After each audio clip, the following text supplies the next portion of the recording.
Good morning, welcome back to my new blog. সকালের জলখাবার দিয়ে আজকে ব্লগটা শুরু করছি। তোমরা সবাই কেমন আছো অবশ্যই কিন্তু জানাতে ভুলো না। আর কি কোথায় থেকে দেখছো আমাকে কমেন্ট বক্সে এক্ষুনি কমেন্ট করো।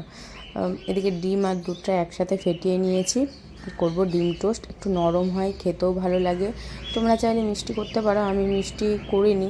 আর কিছু ফল বার করে নিয়েছি, যে 5 রকম ফল নিয়ে আসা হয়েছিল, তো সেই 5 রকম ফলের মধ্যে থেকে কাল কিছুটা খাওয়া হয়েছে, আজ এই যে 3টে বার করছি। তো আমাদের দুজনের জন্য একবারে ইনাফ। এটা হাফ হাফ করে বানানো হবে, আবার হাফ ফ্রিজে রাখা হবে। তো ডিম টোস্টটা বানিয়ে নিচ্ছি, এখনকার মতো দুটো বানাচ্ছি। ফোন এসছে, একটা পার্সেল আসছে, চলো পার্সেলটা নিয়ে এসে তোমাদের সামনে কথা বলি আর খাবারটা রেডি করে নিই। পার্সেলটা নিয়ে চলে এসেছি, আর এদিকে দুটো রাখা থাকলো। আমার জন্য ফল বানানো হয়ে গেছে, আর এটা দীপের জন্য থাকলো, মানে এই অংশটা দীপের জন্য থাকলো। আমার অংশ আমি নিয়ে নিয়েছি, আর ম্যাগি বসিয়ে দিয়েছি। একবারে নিয়ে থুয়ে বসে যাবো, আমারও খাওয়া হয়ে যাবে, আর একজনের পণ্ডিত যে রয়েছে, আরেকটি পণ্ডিত, তাকেও খাওয়ানো হয়ে যাবে। এই পার্সেলটি এখন খোলার পাড়া। তোমাদের একটু দেখিয়ে দিই আমি কী অর্ডার দিয়েছিলাম আর কি এসছে। দিন রাত 24 ঘন্টা শুধু দেখে থাকি, যে অর্ডার দেবো না জানি, দিতে পারবো না জানি, পয়সা নেই জানি, তাও ওই যে একটা মনের শান্তি দেখে তো রাখি, পরে ঠিক অর্ডারটা দেব, এইভাবেই দেখা হয়। তো 1 মাস পরে গিয়ে এই অর্ডারটা নেওয়া হলো। এটা প্লাস্টিকের, ভেবেছিলাম হয়তো কাচের আছে, যেভাবে দেখাচ্ছিল ফটোতে বলতে কি, যারা অর্ডার নিয়েছে, যারা ছবি দিয়েছে, দেখে মনে হচ্ছিলো কাচের। তো একটু মনটা হুসফুস করছিলো, কাচের পড়ে গেলে তো সব বেকার হয়ে যাবে। তারপর না ভেবে চিনতে আনো না, অর্ডার তো দিই। আর অনেক মানুষ নিয়েছে, অনেক মানুষ, প্রায় 15 লাখের উপরে মানুষ নিয়েছে। তো বেশ ভালোও লাগলো দেখে। দাঁড়াও, হচ্ছে না কেন, আচ্ছা হয়ে গেছে। অনেক কিছু সিস্টেম আছে, দেখলে হবে। বেশ ভালো সুবিধাজনক খাওয়াটার। এটা কি ঠিক বুঝতে পারছি না আমি, এটা আমাকে দেখি তো লাগিয়ে দেখা যাক ওটাতে কি হয়। এটাও তো কোনো কাজের জিনিস, দেখে নিলেই বুঝতে পারবো এটা কি আছে। চলো এটাকে খুলে এটা লাগিয়ে দেখে নিই ভালো করে।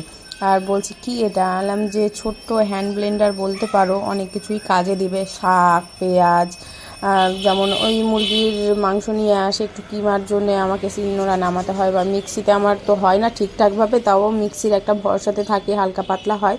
তো সেটা দিয়ে এটা বেশ ভালো হবে। আর ওটাও বুঝে গেছি ওটা কিসের আছে, দেখে নিলাম। তো কেমন হয়েছে জানিও কিন্তু তোমরা।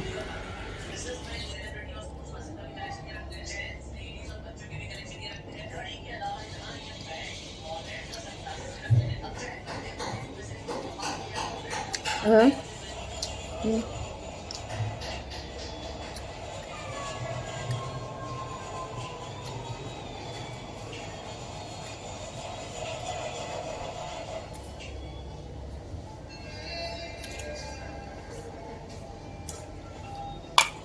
এখানে আসো।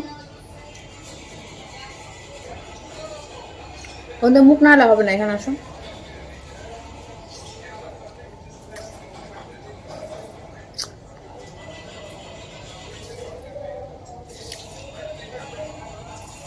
আসো।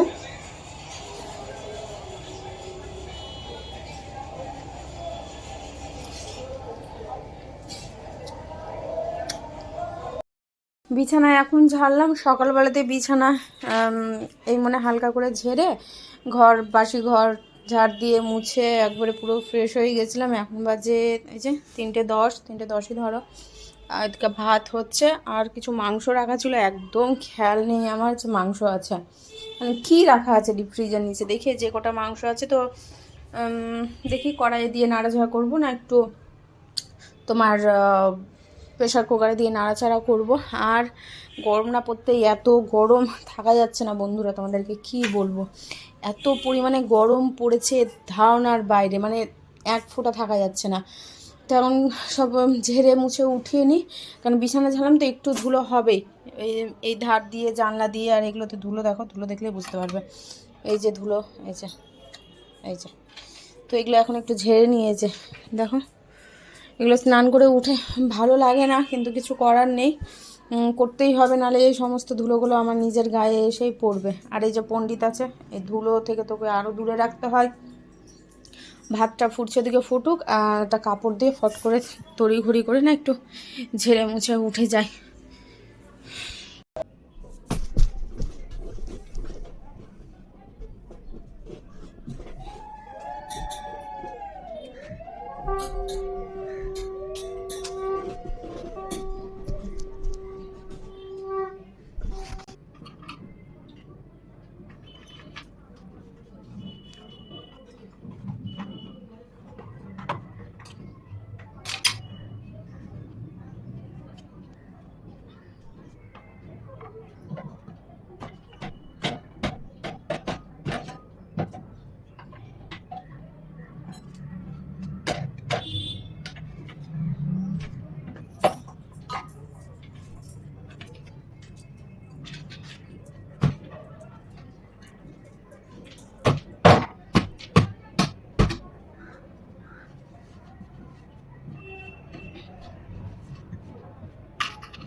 মাংস বসিয়ে দিলাম, বেশি তো ছিল না, 4টা থেকে 5টা ছিল, সেটাকে নোড়া দিয়ে ভালো করে থেতো করলাম। থেতো করে ওই থেতো করাতে নিজে নিজেই ছুটে গেল। তো হালকা সামান্য একটু পেঁয়াজ আর 1 চিমটি রসুন আদা বাটা দিলাম।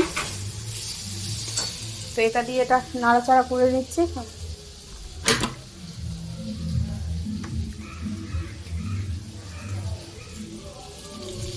আর একটু হলেই হয়ে যাবে এটা। দেখে গান বাজছে, আওয়াজ আসলে আবার মিউট করতে হবে, জানি না।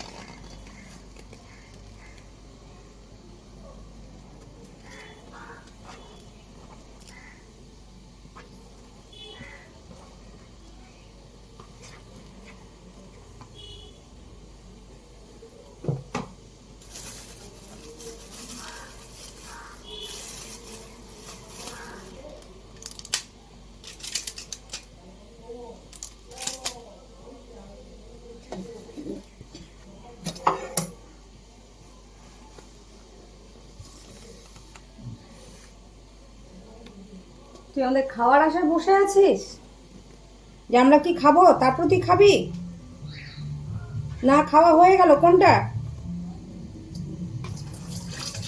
তোর? এত তাড়াতাড়ি তো খাওয়া হবে না।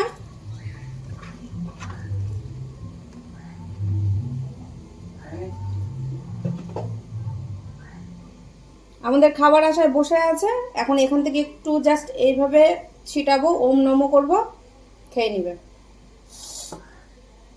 মানে এত বদ হয়েছে। আগে আমাদের খাওয়ার আশায় থাকে যে আমরা কি খাচ্ছি, একই খাবার খাচ্ছি না আলাদা খাবার খাচ্ছি। ওম নমো। সময়ে গার্ডার পাওয়া যায় না মুখ বাঁধার জন্য। এটা পেঁয়াজ কেটে গেছে কলটার, খুব একটুতে জল পড়ে যাচ্ছে। আগে যাও ভাই আটকানো যেত এক জায়গাতে, এখন ঘুরেই যাচ্ছে, খুব সাবধানে লকটা আটকাতে হচ্ছে।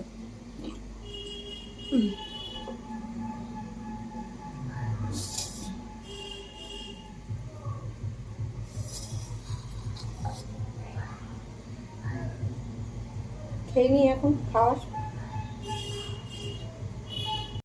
চলো আসো, আমি দিচ্ছি, আসো আসো আসো। এই যে এই যে আমাদের খাবার দিচ্ছি, এই যে আসো আসো আসো, উঠে আসো উঠে আসো। এই যে দেখো এবার মজাটা, সামনাসামনি ওর মজা দেখো। এই আসো, এনো এনো, নো নো, এই তো, এই বাবা রে শোনা, না খাও। হ্যাঁ নিয়ে আসো, যেটা খুশি, যেটাতে তাড়াতাড়ি হয়। খাও। হয়েছে। কে চালাক কে বোকা জানি না, হয়তো আমরাই বোকা, ও চালাক। এখন যদি খায় তো খাবে, নাহলে আমাকে খাওয়ি দিতে হবে। বলতে পারছি না ও খাবে কিনা, আদৌ খাবে কিনা। এখন খাটের নিচ পেয়ে গেছে, কাল থেকে খাটের নিচে যাচ্ছে, গরম পড়ে গেছে না, মানে শান্তির একটা প্রিয় জায়গা, না ওকে কেউ টেনে বার করতে পারে, না কোনো হ্যাঁ যায়, কোনো ঝামেলা নেই, নিরিবিলি একটা জায়গা, ঠান্ডা জায়গা, ওর মতো করে থাকে। সকালবেলা ওই যে গেল, তো এই বিয়ে বাড়ির জোরে একটু গান বেজেছিল, বেরিয়েছিল। তো যাই হোক, ওর একটু টাইম হয়ে গেছে, একটা নেশা যে ওখানে বসবে। তো বেরিয়েছিল, বেরালো, ওকে বাঁধলাম, তার আগে হুসু করতে নিয়ে গেলাম। কতবার যে ঠেলাঠেলি হয় ওই হুসু তার নেই ঠিক। ওর যখন পায় তখন ও চলে যায়, কিন্তু আমি যখন টেনে নিয়ে যাই তখন ওর পায় না। আবার বাঁধলাম, পেটের এত জোরে জোরে আওয়াজ, আমি রান্নাঘরে আছি আর ও দুয়ারে বসে আছে, ওর পেট থেকে আওয়াজ হয়েছে খিদের জন্য। ম্যাগি করলাম, ম্যাগি খাওয়ালাম, ম্যাগি খেলো, শান্ত হলো। এখন জানি না ভাতের খিদে আছে না আদৌ নেই। ফ্যানটা ছাড়তে হবে, গরম লাগছে। মানে আমাকে আবার এখন মুখে দিয়ে দিতে হবে, মানে এই যে শুরু হলো বুঝতে, মানে কি বলবো আর। বসে গেছে ওখানে, দেখি খাই কিনা, না খাই তো রাখতে পারবো না। যদি সেরকম হয়তো ওকে রাত্রিবেলা খাওয়াবো, তা হলো একটু মাঝে মধ্যে, না ওকে ডোজ না দিলে হয় না। 18 তারিখ থেকে ঝড় বৃষ্টি তো শোনাই যাচ্ছিলো। তো যাই হোক, 18 তারিখে এখন কতটা ঝড় বৃষ্টি হবে জানি না।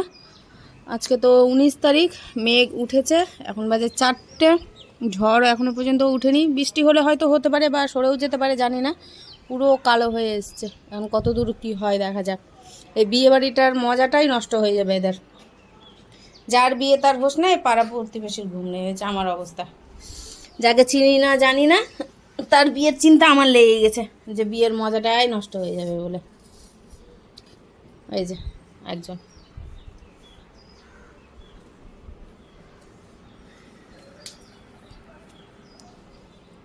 শুয়ে বসে থাকা সুখটা সবাই চায়, তো আমাকে আইসক্রিমের অফার করলো। মারা এসেছিলো তখন আইসক্রিম, এটা তো মারা তো থাকলো না, তেমনভাবে আইসক্রিম তাদেরকে খাওয়ানোও হয়নি, খায়ও নি। মা শুধু যেদিন নিয়ে এসেছে সেদিনই দেওয়া হয়েছিল অল্প, তো সেই দিনই খেয়েছে, বাকি আইসক্রিমগুলো রাখা আছে। আমি একদিন খেয়েছিলাম, আমাকে অফার করলো আইসক্রিম খাবে না কেন, ঠিক আছে খাবো। শুয়ে বসে খাটের উপরে যখন আছি, কেউ যখন দিচ্ছে তো বসে বসে একটু খাই। আর ক্লিপ খুঁজছি, ক্লিপটা কোথায় রেখেছি জানি না। তো আইসক্রিম খেয়ে আজকে ব্লগটা আমি এখানে শেষ করছি। কেমন লাগলো অবশ্যই জানিও, লাইক কমেন্ট শেয়ার অবশ্যই। আর ফেসবুক ফ্যামিলি যারা আছো বন্ধুরা, তারা কিন্তু ফলো করতে ভুলবে না।